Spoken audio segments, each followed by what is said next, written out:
So I just wanted to jump on and ask the question, are you the person who presents yourself with ego, or are you the person who presents yourself with results?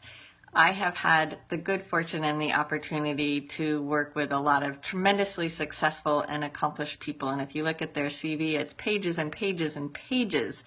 And along with that comes titles and ranks and all sorts of things. But there's two kinds of people who have accomplished things, and then there's some people who haven't accomplished much at all but feel like they have. And there's one group that says, let me help you, let me teach you, let me guide you.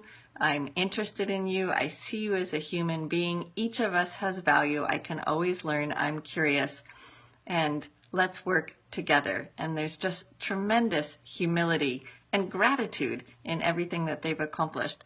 And then there's the group that goes, do you know who I am?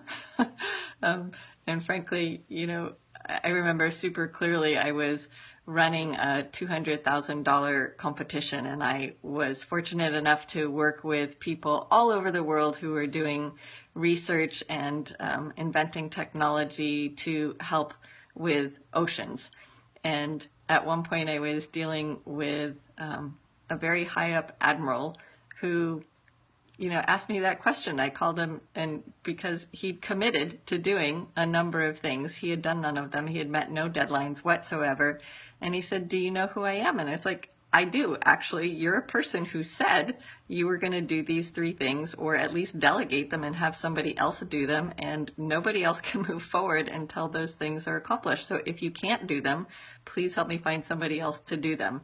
And he was not pleased at all that I came back and challenged him a little bit rather than just, running off, scurrying off because I was so wowed by who he was and what he had accomplished, which is not to take people's accomplishments away at all. I know that people put in tremendous effort and time in achieving the things that they've achieved, and they should be respected for that. It's all in how they handle it.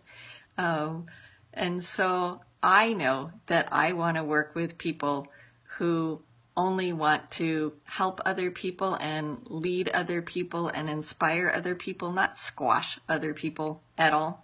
When I work with super busy people, for instance, I have a mentor, and he's got 20,000 people who want some of his time.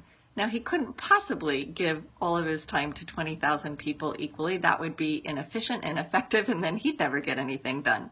So I can certainly appreciate and have learned to be concise. You wouldn't know it listening to me ramble right now, but I can be concise and respectful and know that when I'm dealing with a very high-level person and they tell me I've got 3 minutes of their time to catch their attention, ask a specific question, get a specific result, I can do that, and I can respect that, and I don't hold any grudges whatsoever. But if I'm simply having a conversation and the first response I get is, I'm so high and mighty, you're just really lucky that you're talking to me right now, and let me tell you all the ways that you're, handling this incorrectly, that's not inspiring.